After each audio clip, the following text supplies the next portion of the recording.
There we go. Okay. Okay. Good evening. I'd like to welcome everybody to the Lee County Board of Commissioners. Happy New Year to everybody. This is our first meeting of 2018. Hard to believe, but we're glad to see everybody. We've got a full house. At this time, I'd like to call on Commissioner Tim Sloan to offer the invocation and lead us in the Pledge of Allegiance.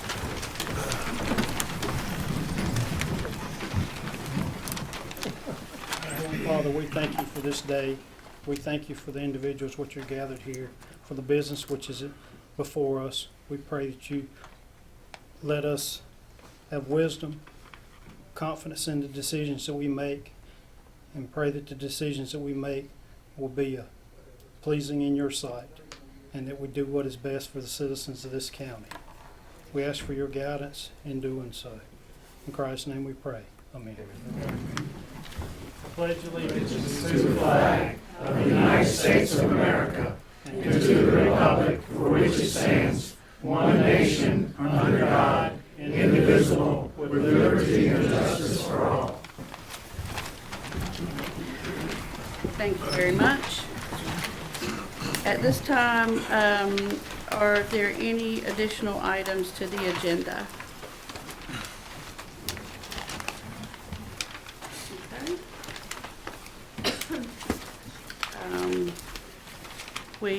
The clerk and I went through and made some corrections on some typo errors that we came across. But other than that, is there a motion to approve? So moved. All those in favor say aye. Aye. Opposed? Thank you. The consent agenda, Madam Chair, I make a motion to approve tonight's consent agenda. okay. All those in favor say aye. Opposed? Thank you very much. Okay, we'll move into the public comments at this time. And we have a page full, which is a good thing. That's what we're all about. I'll try to call everybody's name correctly, and if I mispronounce, please correct me for our clerk's benefit. And also to remind everybody that you're limited to 3 minutes. If, as people speak, you'd like to come together and speak with one spokesperson just to save a little time, that'd be great. But our attorney will keep time, so just listen out for her. She'll say time when your 3 minutes is up, and if you'll just wrap it up very quickly as she says that. Our first person is Jerry Merritt. And when you come to the mic, if you would please state your address for the clerk, just for the record, please. Good evening. Certainly. Good evening. Happy New Year. Happy Thank you New very Year. much. My name is Jerry Merritt. I live at 2009 Traceway here in Sanford, North Carolina. I'm here tonight to speak about the Little River Quarry and the appeal. I spent most of the day thinking about what I might be able to say to you tonight to help convince you that you should appeal the decision by the North Carolina Court of Appeals. I know you've heard a lot about this issue. There's been a lot of discussions about the harm it will cause to property and the subsequent impact on property taxes. The danger it presents to citizens living downwind, the impact it will have on land, water, and the Little River, and probably most importantly to me, since I live near it, is the lack of harmony with the surrounding community. I think many of us were surprised by the decision by the North Carolina Court of Appeals, and probably surprised is too mild of a word. I think it was shocking. You know, the decision by the Court of Appeals, they never said, in fact, said that the hearing by the Board of Adjustments was a fair hearing. They didn't say that Judge Smith from the 11th District Superior Court violated a rule of law when he affirmed the decision by the Board of Adjustments. No, they simply said that it was their opinion that they could determine the land use in Lee County. They felt that their opinion was better than Lee County's. And essentially, what they had done is usurp the self-determination of Lee County. Interestingly, they did the same thing to Currituck County in a similar case on the very same day. And that is the reason that I believe that you should appeal that decision by the North Carolina Court of Appeals. Thank you very much. Thank you, Mr. Merritt. Steve Bostridge? And please help me on that if I didn't say it correctly. I apologize if I did. Good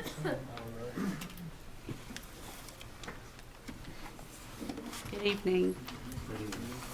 Yes, I am Steve Olstrich, 1427 Carolina Drive, North Carolina. Good evening. Good evening. Yeah, the quarry issue has been brought to my attention recently. I'm a reasonably new neighbor in Carolina Trace, and I read the decision of December 19th. I found out a lot, and one of the things that was unusual, I thought, in reading through it, and I read the articles of Lee County for Article 4 and Article 5, and the cross-references the state and other regulations. The state is pretty clear that they're concerned with EPA, environment, and things of that nature, and they have a strict rule on permitting for mining in North Carolina, and I'm happy about that. But I am concerned that the Court of Appeals is taking a position that is not considering Lee County and the public in this area of what the zoning is. And the zoning does not include, in my opinion, industrial modernization techniques. And I consider when they talk about mining, there's more than one type of mining in your articles. And there's borrowed pit mining in quarries that are allowed, normally for small farm communities, to develop quarries for rock and borrowed material, including the sale for roadway and construction. But the borrowed pit does not include industrialization, crushing of rock, and the things of that nature. When I say things of that nature, and I'm trying to be concerned about blasting, that to me sounds pretty big. When they said in there they're going to blast between 9 a.m. and 5 p.m. and have large crushers, stone processor plants, 400 trucks a day. That sounds pretty big. It doesn't sound small. Like a borrowed pit to me, in the farming development of the zoning that's available, is small, and you can commercialize borrowed pits for roads and construction. But when you talk about processing rock, that is large processors, hundreds of trucks a day, slamming their body dumps, all that traffic, processing equipment to crush, sort, screen, and obviously blasting. That's got to be big. I don't think that is small. To me, I think the Court of Appeal has overlooked the Lee County and its public here, that is conditional based on industrial processing. Thank you. Thank you very much. Thank you for coming. Mr. Ken Harden. Good evening. Good evening. My name's Ken Harden. I live at 1352 Ohio Lane in Hidden Lake, which is one of the 19 POAs in Carolina Trace. We bought here in 2012. I moved here in 2015. And we investigated a lot of communities. I moved down from New Jersey with my wife, and candidly, we fell in love with the lake. We fell in love with just the whole community. I'm from New Jersey, so I was tired of the traffic. I was tired of the noise. And guess what? I'm looking at a quarry less than a mile away from me, and I would not have moved here. I could have lived in a number of places. I looked at a number of places. I really liked the tranquility of the area, and it's just a beautiful area. I'm really afraid that this is in jeopardy now with potential pollution issues, blasting. A lot of people in this community are retired.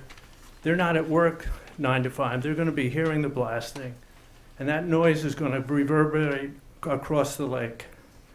I would really hope that if you can't stop this, that you do everything to mitigate all the potential problems that will emanate from them having this type of work here. And thank you. Thank you, Mr. Harden. Kermit Keeter.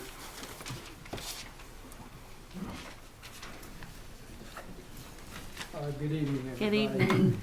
And Happy New Year to each and every one of you. Happy New Year. I'm Kermit Keeter. I live at 231 Lakeview Drive in Carolina Trace.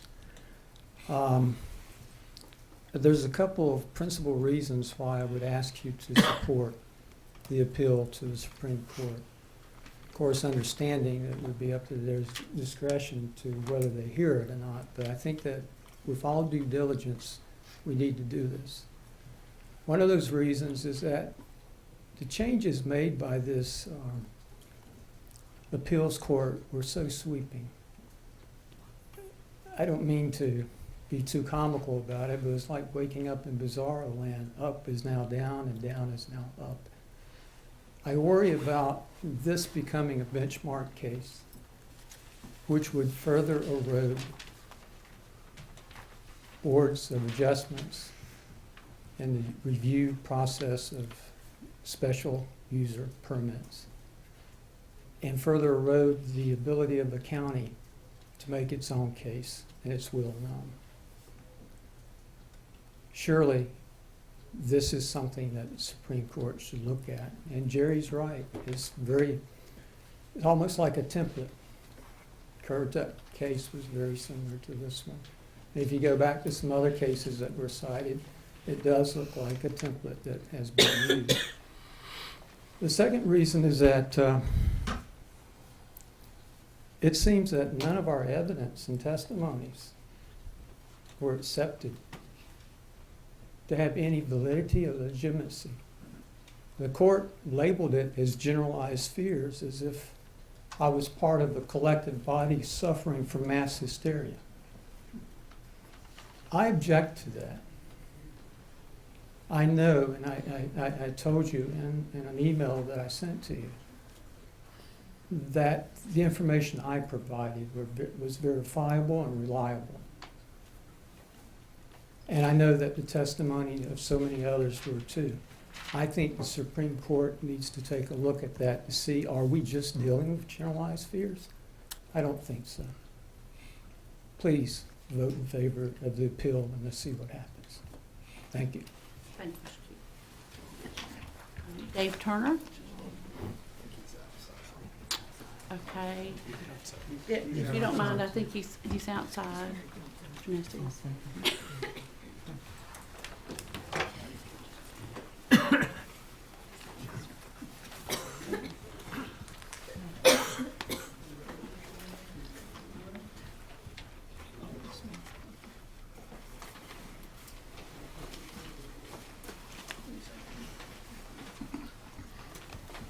Hi there. Good evening. Good evening, Mr. Turner. If you could state your address for the clerk, please, sir. Yes, 1746 DACA return in Sanford, 27332.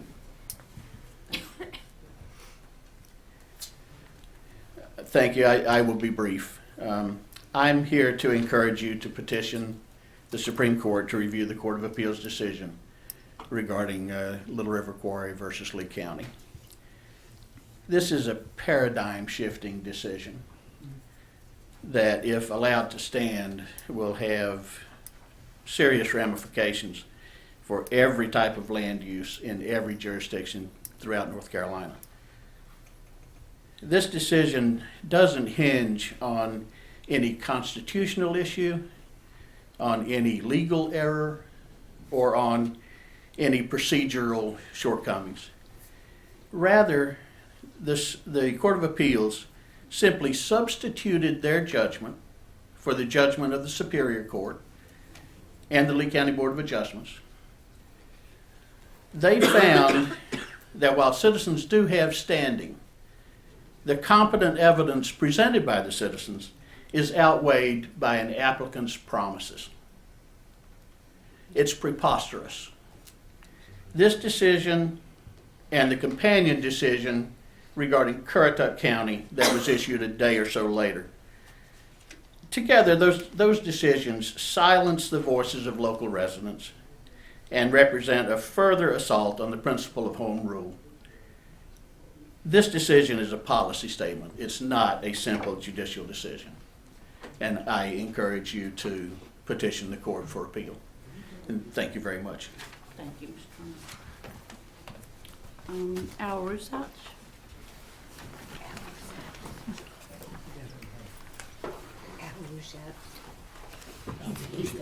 There he is. Oh, good evening. I'm here. We're just making sure, just check everybody down. Good evening. Okay, good evening. My address is 199 Salt Timber Road, and I own the real estate company that's in Carolina Trace, which is at 3 Lakeview Drive. And I'm here to more or less give you a perspective from the real estate point of view.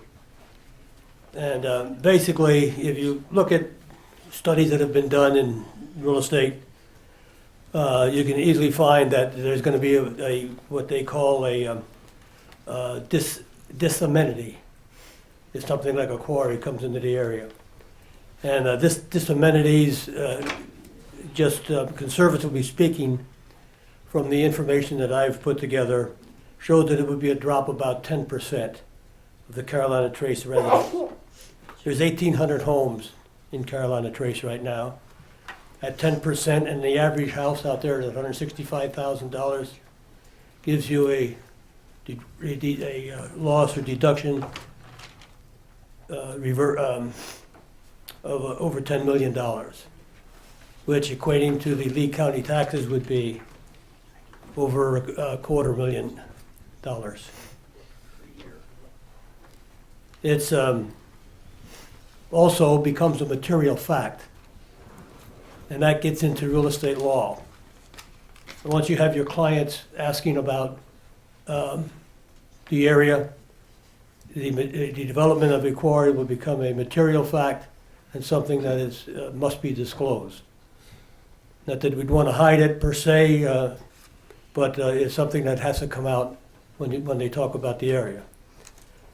I would like to also reiterate what Mr. Harden said earlier.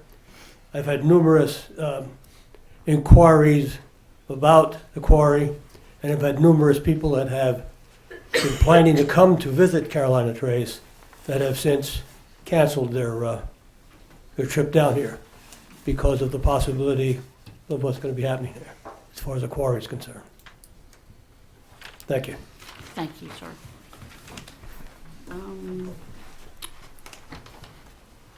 Lois Van Rees? Okay. Sorry, thank you. Shifting position. Musical chairs tonight. Hi there, I'm Lois Van Rees. I live at 6004 Cypress Point in Carolina Trace. My husband David and I moved in about 4 months ago, and we are a transplant from Arizona and formerly from Minnesota, northern Minnesota. And the reason I'm speaking tonight is not about the legality of this, because I've been here such a short term and I'm not really up on the legalities, but I want to talk to you about the implications of such a quarry and what it does to a homeowner. My husband and I lived in northern Minnesota, to which they have mining, open pit taconite mining, very similar to what I understand this is going to be with the terms of blasting and hauling and the movement of materials across our roadways and the destruction of both air quality and water quality. When my husband and I retired, we elected to leave the 40 below climate in Minnesota, and with that decision, we were hoping that our home would sell. It was a lovely home. It took us 5 years. And to piggyback on what the gentleman just said in terms of the decreased value of our homes, and also the fact that this must be disclosed now when we go to sell our home, this is a huge, huge problem for all of the residents that live in Carolina Trace.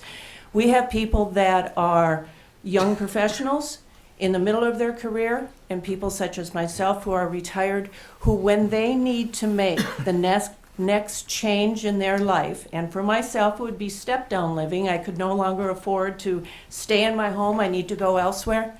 I can't afford 5 years and a 10% or 20% loss of my investment as a result of this mine.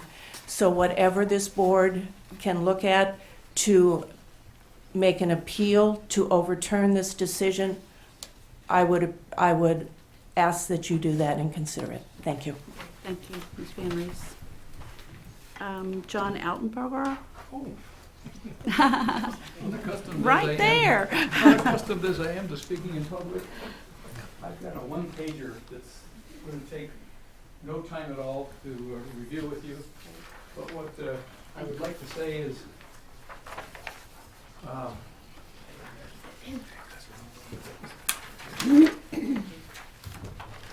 there are 10 abandoned family cemeteries that are found immediately to the east of the Little River Quarry land that you see there. One cemetery, number 7 on the lower left-hand side, is the Edwards Cemetery. It's known to be on quarry land. My concern is the digging up and destroying an existing abandoned family cemeteries that exist on the quarry land. And I do not know, other than this number 7, how many are there, but I'm just giving you some background that just east of the quarry land, there were 10 local abandoned cemeteries that could have been dug up and buried and so forth. That's all I've got to say. Thank you, sir. Appreciate the map. And let's see, do we have an extra? Okay, his address is on the bottom. Vince Roy? I'll get him right here. Oh, okay. Thank you, sir. Vince?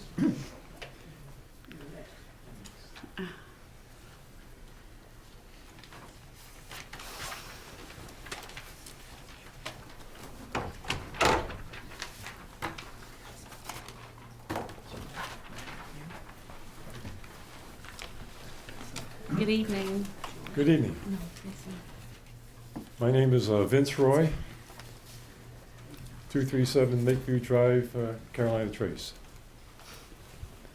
I'm one of 4,000 residents here to complain about the recent decision of the appeals court as written by Judge Tyson, where they overturned the Board of Adjustment and Superior Court decision to deny Little River Quarry an SUP.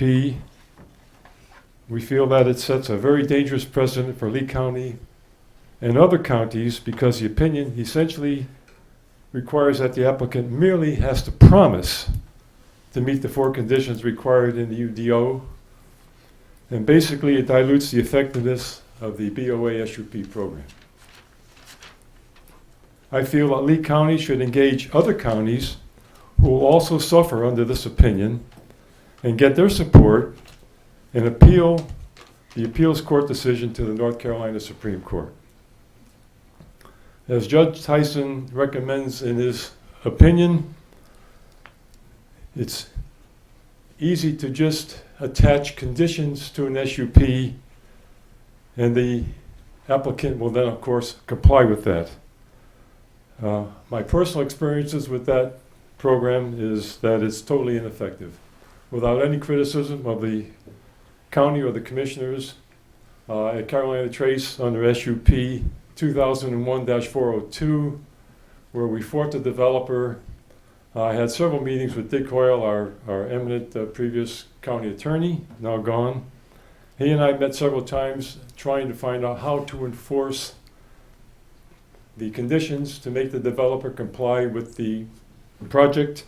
And as he stated finally, the county has no enforcement capability to enforce conditions. Consequently, it's important that the SUP itself be very rigid and not be approved simply on a promise. Consequently, my purpose of being here is to strongly recommend that the Lee County Commissioners appeal this decision to the North Carolina Supreme Court. Any questions? Okay. Thank you, sir. Thank you. Appreciate it. Henry Kennedy? Is he outside? Okay. Mr. Altenberger, do you, okay. Mr. Kennedy? I am Mr. Kennedy. Okay. Thank you. Good Is the evening. podium where I speak? No, right here. Come right up here to the microphone. And if you could just give us your address for the record, that'd be great. My name is Henry Kennedy, Henry B. Kennedy Jr. I live at 564 Chelsea Drive in Sanford, North Carolina, in a community known as Carolina Trace. My reason for being here is it travels over a little bit of time. I grew up in Jonesboro. I walked past 212 West Main. Everybody's familiar with this address. In the 7th grade, I moved to Swan Station Road. The corner of Frank Wicker Road and Swan Station Road has a cemetery, Cameron Grove. My friends and classmates were all at Greenwood. I moved away for 50 years. I'm back. I'm back here, and I'm late in this fight. However, I don't want not hearing the fight proceeding or the meetings proceeding. I want to make sure that everyone is aware that the first battle, the first hurdle, here is the quarry. But the more serious issue is what's underneath that quarry should it open up. And if people are aware of that Sanford is sitting on a bed of natural gas, I hope so. And that those people would like to frack and get that gas from the ground. That represents, and I have information here that I'd like for you to take behind closed doors from a source that represents 306 billion cubic feet of gas over a period of time that would be extracted.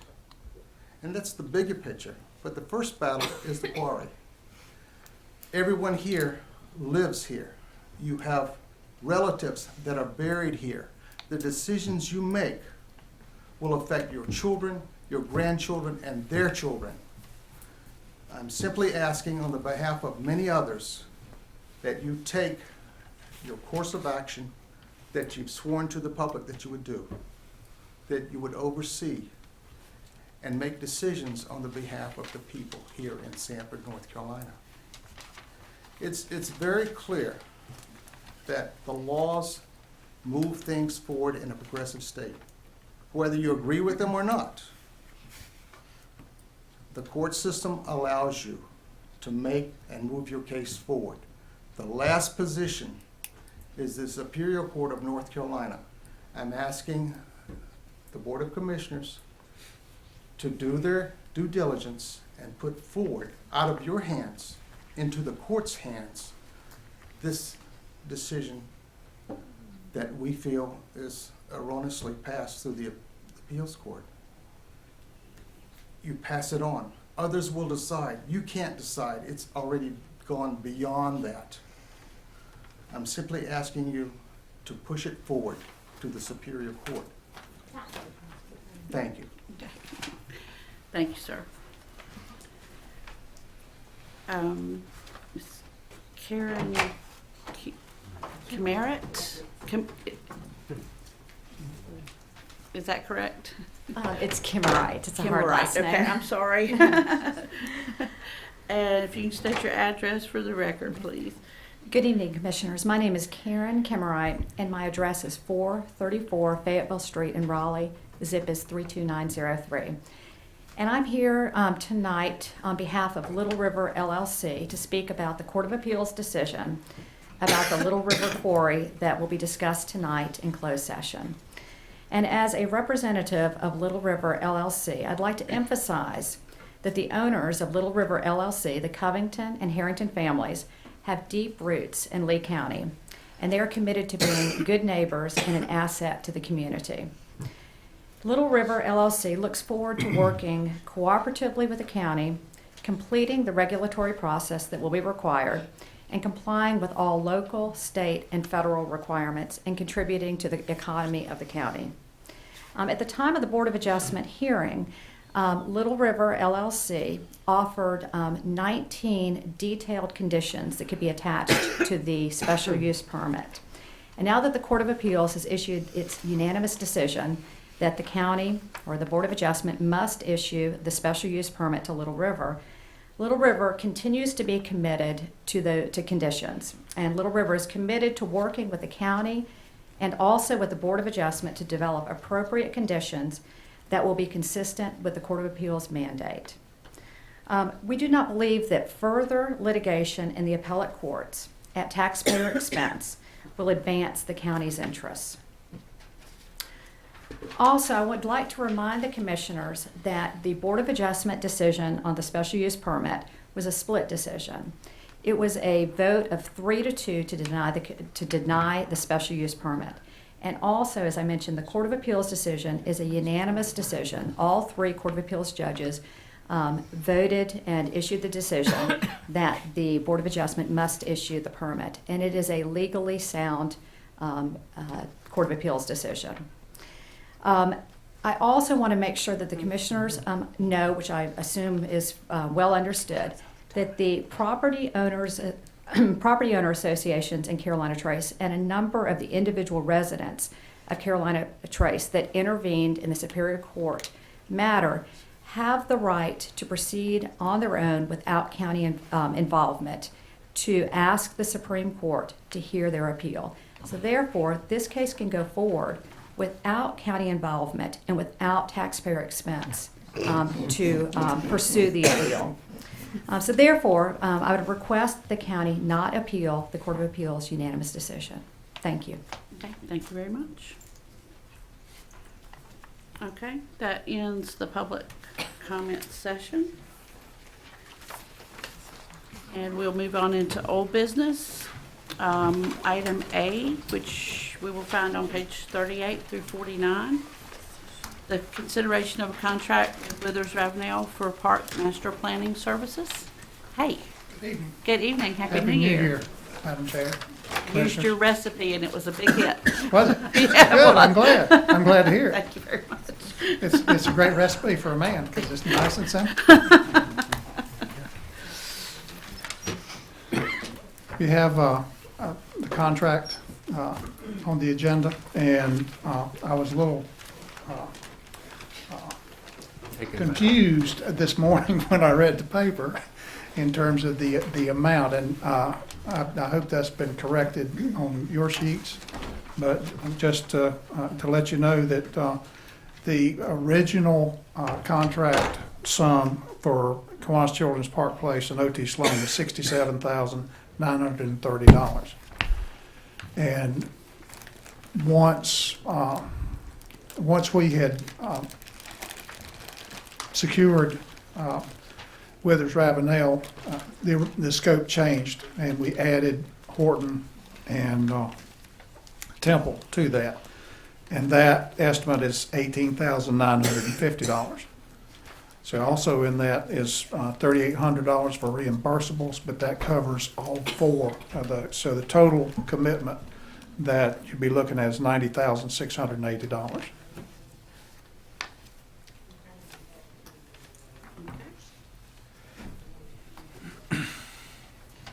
Any questions or comments? $90,680. And they'll be starting that this month, is that correct? The You have the initially. schedule in there Right. as soon as we can get board approval of it, then we can give them notice to proceed. And we're looking, the schedule's in your packet Right, there. right. About 18 weeks, I believe, Mhm. was in there. Okay. That's correct. Would you be kind enough to give a brief overview of what this is gonna cover for the people who may not remember or may not know at all? We're looking, our parks are dated. Most of them were built in the 70s with Land and Water Conservation Fund money, LWCF money. And so we've kind of worn them out and we need to update them. So, and the city's already done a lot of work that we can pull from, that we won't have to redo in terms of what the public perceives to be what their desires are in a park situation. So it's a matter of developing individual site master plans as to how best we can meet the public's demands for Parks and Recreation services. This list on page 48 is what's included in this. Yes, sir.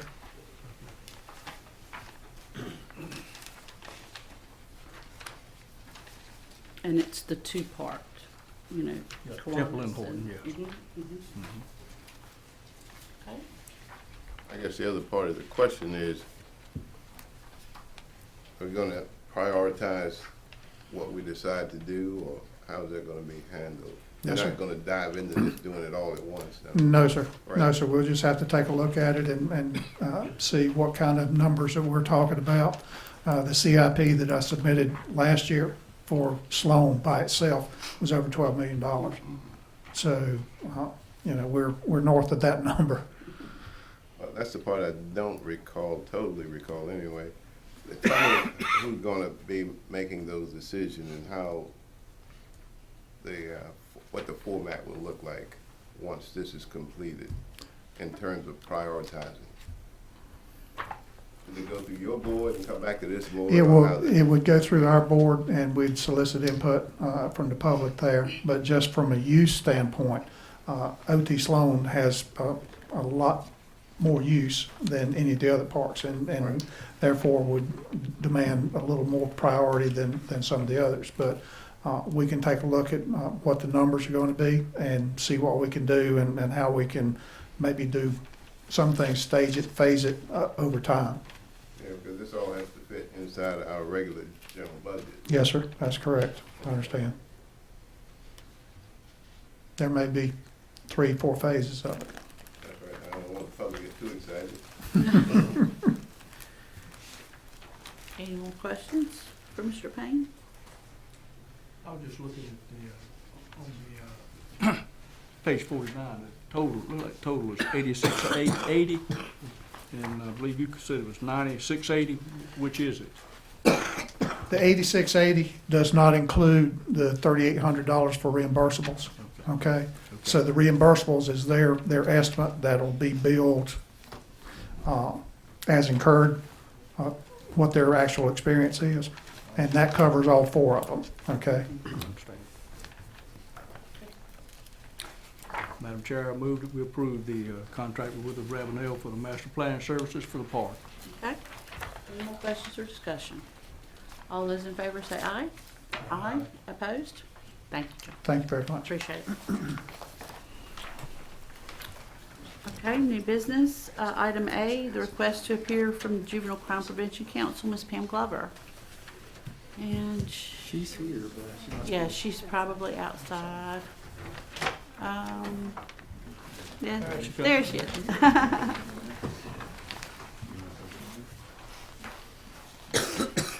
Good evening. Pam, Happy New Year. Happy New Year, everyone. Well, I'm here again. I'm actually was in October. I think I came in and we had to present a revision for our budget. And what is happening with our JCPC? Yes, ma'am. Okay. What is happening with our Juvenile Crime Prevention Council is that we've had some changes happening with our council, with our funding that we've been doing with our council. And this time I'm coming before you. If you remember, in October, we had $85,500 that was unallocated at that time. And so we actually re-advertised an RFP in October to November, and we did not have any applicants. We had people that called, inquired, didn't meet the requirements, which was either to be a 4-H, a housing authority, or nonprofit. And so we didn't have any applicants. And with that being said, during that time with the RFP, what we do is that we have to do a risk and needs assessment, and our state consultant assists us with that. And what that means is that we look at the data from the school system, from juvenile justice, from DJJ, from everywhere to look at what is going on within Lee County. And then with that being said, we compare our data to our surrounding counties, be it Cumberland, Harnett, Chatham. And we found that within our county that a lot of our complaints and discipline issues are really in our school systems, preferably our elementary and middle school. A lot of the young people that are having complaints brought against them are under the age of 12. And so with that being said, we had this large amount of money. I know Commissioner Reeves is shaking his head. Well, we had this large amount of money that is unallocated. And so at our meeting last month in December, we had a long discussion because we can't just keep realizing and seeing these issues and looking at this risk and needs data and really not doing anything about it. So with the state allows our administrative budget, that's our admin budget that pays for the events that we have throughout the year, our meetings, things like that. And so the state actually allows us to have a maximum amount of $15,500 in our admin budget. And with that being said, our council voted to allocate an additional $9,730 to our admin budget, putting us at the $15,500 cap. And what are we going to do with that money? What we actually have already reached out to the superintendent and let them know that the Juvenile Crime Prevention Council wants to be a resource to the school. Let them know this is what the data is stating. What can we do to help you? And with that being said, we are willing to, and we're going to invite credible trainers to come in and train work with our SROs, our administration, social workers, guidance counselors, different things. Because one thing we saw in our risk and needs data is that a lot of our students are dealing with family issues, mental health issues. It's a lot that's going on with our kids. They're not just bad or making bad decisions for no reason. So that's one thing that we're going to do is that we're going to bring people in, pay for them to come in and do some trainings. It might be a 1-day, 4-day training or what have you, so that we can actually start seeing a difference being made within the schools. And that's what we're doing. And with that being said, we still have $75,670 that is still unallocated that will go back to the state because we didn't have anywhere else to do with it and we just couldn't throw it away. So that is what we're doing. That will be for this fiscal year, 17-18 year. We actually just released our RFP today for our 18-19 fiscal year. Yeah. Any questions? Any questions? I said a lot, I know. I have to ask one. It appears Healthy Choices Psychological Services has been awarded, what, $4,000? Yes, sir. You seem to imply that the difficulty is with kids that are 12 and under. Why are we spending more money in mental health? What Healthy Choices does is that he actually, Dr. Roy Haddock Jr., he actually provides sex-specific assessments. Okay. These are the young people that have been charged with sex crimes. Right. So that's what he does. Okay, but are there other mental health agencies we can involve in this situation? Yes, a lot of our young people, many of our juveniles that are on probation, they do seek mental health services from our local providers. But so what we're saying is that we want to, and the training didn't have to come from anyone, outsource out. If we can find someone local that can provide the training that we need and the classes to help to be that extra resource to the school system, doesn't mean we have to go look outside of Lee County to bring someone in to do some training to help to help equip. Well, I'm no expert by any means, but it is a very serious concern to me that when we can identify youngsters that age and younger experiencing these types of problems and needs, in the school system already. One would think that we ought to invest more money and support in the area of mental health by whatever means necessary. We try and save some of these kids. Is the problem, I understand what Commissioner Reeves is saying, is the problem that when you put out your, RFP. when you put out your RFPs, you just didn't have anybody that was interested in doing these kinds of services? Is that the And issue? what our services are is that is whether it's doing teen court is something that we're definitely interested in. We would love to have a structured day or partial day program where when the young people are suspended, they're not just at home or on the street. They would be in a setting with some structure and some guidance. And with that being said, the requirement is that for who can apply for the funding, you have to be a nonprofit. Right. Okay, you could be a 4-H agency could apply. Housing authority can apply. On any nonprofit, faith-based, the school system can apply. And that's it's several different things several different ways that the monies is available. And what we've done this year, and we haven't really done that since I've been on the council, is that we have our RFP going in several other counties. We have advertised it in the Chatham News, the Pilot, the Fayetteville Observer, because you don't have to be a Lee County agency to provide Lee services for our Lee County student residents. So we're trying. It's been a while since I've been on the board, and I apologize, but if you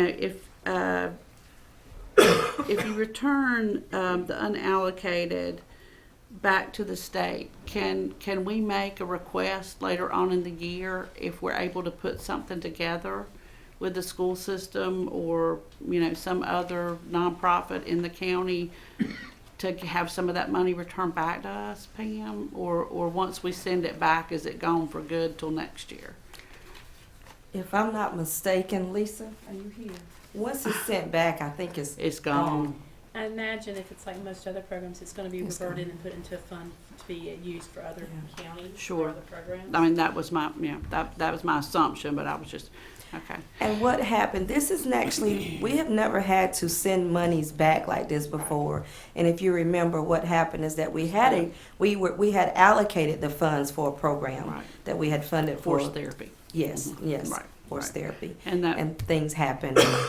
We had the state pulled the funding for them. That was the $85,500. Right. And that was beyond your control. That was okay. I just had one more question. In talking with the superintendent and working on the training, that's training for the teachers? The training that we're specifically trying to focus on is our school resource officers. Okay. Administration, Okay. social workers, guidance counselors, and because we have a teacher on our council, and she actually stated if you had some that was interested so that means it would have to be a day when we had a teacher's work day or was out of school or something like that, or maybe in the summertime.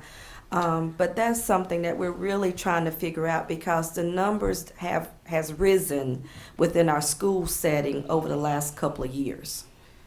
Because we're 2 to 3 times higher in our school disciplines than Cumberland County. And so, That really makes me feel bad. Yeah. Yeah. it's a fact. Well, I mean, that's something I guess everybody here on this board needs to support you and try to help figure out some solutions. One seed I'd just like to plant, if it hasn't happened already, is in working with the school system.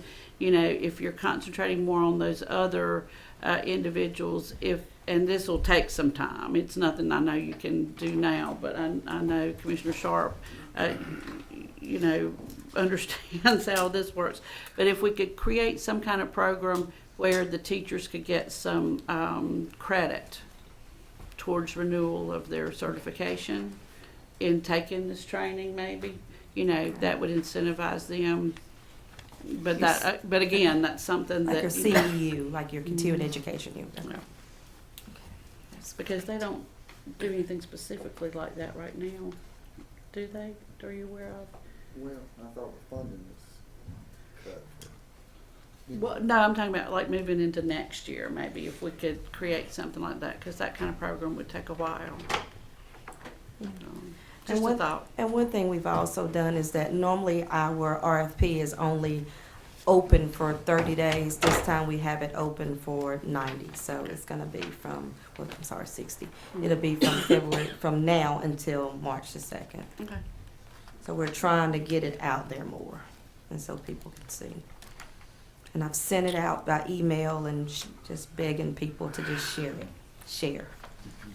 Understood. Are you getting any help from San Lee LME, the mental health folks? Actually, we have one of their employees is on the council. Okay, are you getting any help? I want to know. Yes. Yes, sir.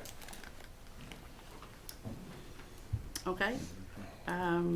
Is there a motion to approve the funding decision as presented?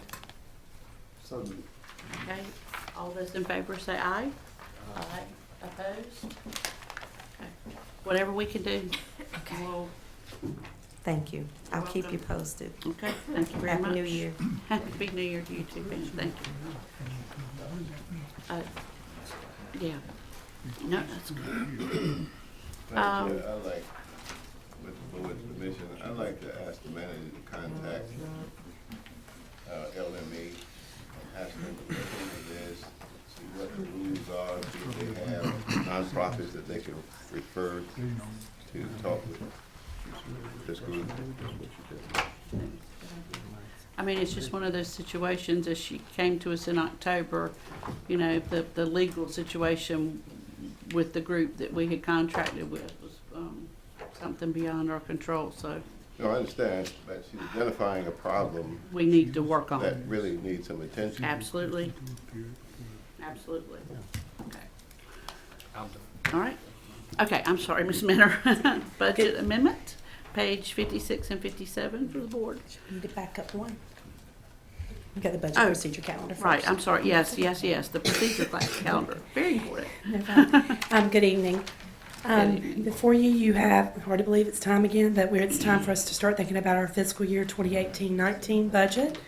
So before you on pages 54 and 55, you have the proposed budget calendar for next year. Obviously, the first page of dates apply mostly to the staff and the manager, but we plan to present to you the budget on May 7th, have tentatively planned a budget work session on May 14th, and then hope to have the public hearing on May 21st and hope to have it adopted on June 4th. Of course, these are all tentative dates based on how the budget proceeds and what your wishes are for the coming budget. Any questions? A motion? So move to approve. Okay. All right. All those in favor say aye. Opposed? Okay, thank you. Thank you very much. All right. I know, it is hard to believe it's there. Back around again. Okay, now the budget amendment. On page 57, you have budget amendment number 6 for this fiscal year. This budget amendment appropriates $891 in the Register of Deeds office, coming from their automation fund to cover a Pitney Bowes postage machine quarterly rent payment. That was a machine that we moved from another department. That's why it was not done during the budget process last year. In recreation, we're appropriating $17,322 from insurance proceeds to replace a wrecked vehicle that happened earlier this year. In the Commissioner's budget, we're appropriating $15,000 to professional services for a mining development study that you approved at the last meeting. And in the library, we're appropriating $3,201 in additional state aid money, and that's going into their capital outlay to be used for updates and renovations as needed at the library. Any further questions? Move to approve the budget amendment number 1. Okay. All those in favor say aye. Aye. Opposed? Thank you. And the monthly financial report. Okay. You have before you, starting on page 59, the monthly financial report for November 2017. As always, I remind you that sales tax revenues run 3 months behind. Tax collections as a percentage of budget through November are still about 4.48% behind the same time period last year. When I come before you the next time with a report, hopefully we'll be caught up and hopefully ahead of the game. Again, we still think it's just a timing issue that we're facing here. As far as expenditures going, we're looking at around 41.67%. We have far fewer departments exceeding that. Finance is exceeding that due to audit fees paid, strategic services due to maintenance contracts, and IT is exceeding due to annual maintenance contracts, equipment, and insurance. I'll be glad to answer any questions you may have on the financial report. If not, on page 63, you'll see the start of the sales tax reports. These are showing revenues through September 2017, and we are still growing at about 6%, same rate we were looking at last year. And that is ahead of what we had budgeted at, so that's good news. I did get numbers in for October late this afternoon. I did not get a chance to spread them, so I'll have that information for you, but hopefully we'll still see good numbers. All right. Thank you very much. Thank you. Okay. Just to update on the Cullen Road water project, the engineer has all permits in hand, and the RFP is going out for bid. Okay. So we should have, probably won't have bids at the next meeting, probably be the first meeting in February. Project should be finished by April 1st. Great. That's it? Yes, ma'am. Okay. Okay. Commissioner comments. Commissioner Reeves? Happy New Year. I didn't think I'd miss you all, but I did. We missed you too. Okay.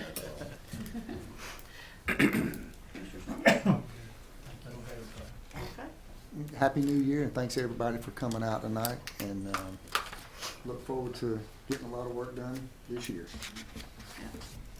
Happy New Year, and this one's cold, just watch out for your elder neighbors. Sure it's up and running. That's all I have. Okay. Well, again, Happy New Year, and I did miss all of you. Hope everybody had a good Christmas, and Happy New Year with your families.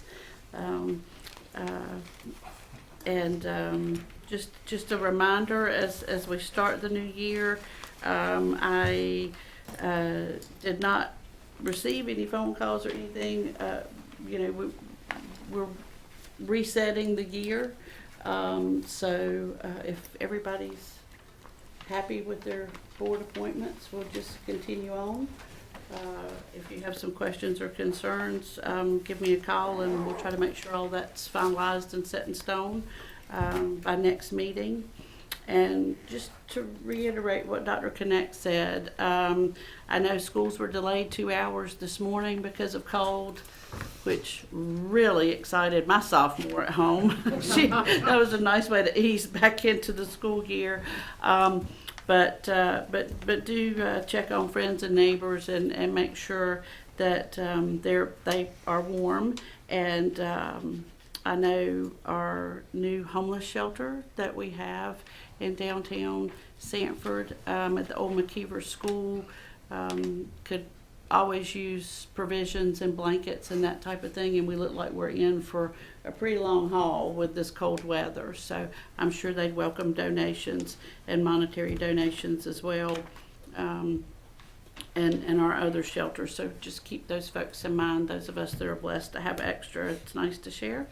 And with that, I think we will go into closed session. Madam Chair, motion that's what we're going to closed session for North Carolina General Statute 143.3.3.18.11, parentheses A, parentheses 3, to consult with our attorney, to preserve the attorney-client privilege, and to consider and give instructions in the matter of Little River LLC versus Lee County.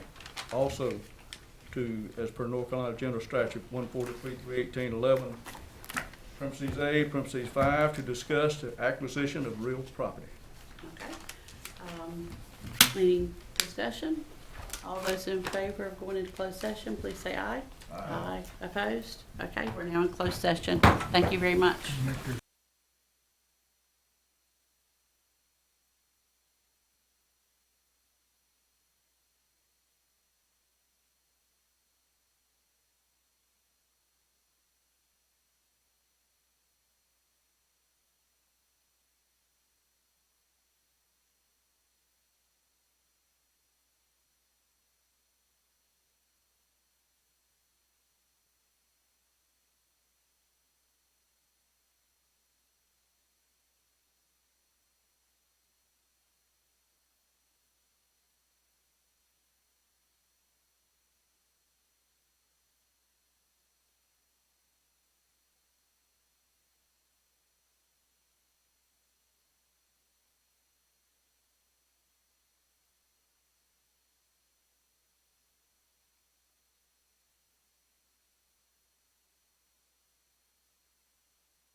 It's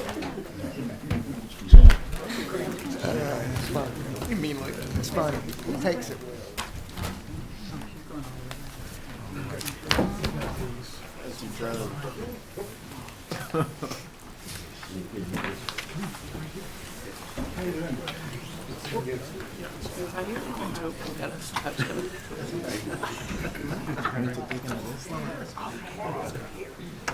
You can trust whatever's in there. Hospital.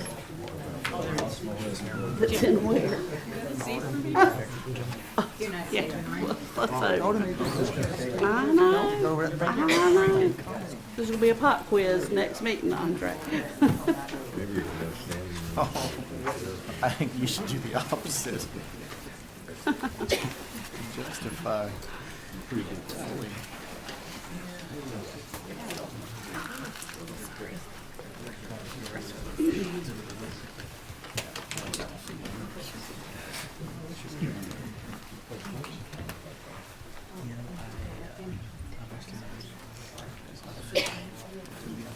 Yeah, we can't let them be up against the wall. We've got to figure out seating here.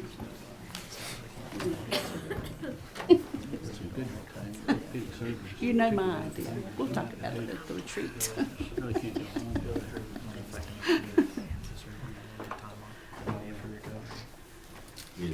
let's see. I need a motion to go back into open session. Madam Chair, I make a motion, we go back into session. Okay, all those in favor say aye. Aye. Opposed? Okay, we're back in open session. Thank you for staying around. Good to see everybody back in here. Madam Chair, I make a motion to direct staff to seek a petition for discretionary review in the matter of Little River LLC versus Lee County Board of Adjustment. Okay, any questions or discussion on the motion? All those in favor say aye. Aye. Opposed? Okay, and just a statement for the folks that are here and that are watching. On behalf of the board, I'd like to thank everyone from the public who took the time to come out tonight and give feedback on the Little River Quarry Court of Appeals decision. We understand that all parties feel very strongly about the outcome of this case and are invested in future action.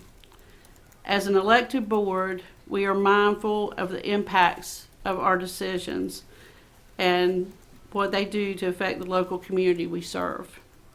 We also believe that we must support our local authority of the Lee County Board of Adjustments and the decision of the Lee County Superior Court.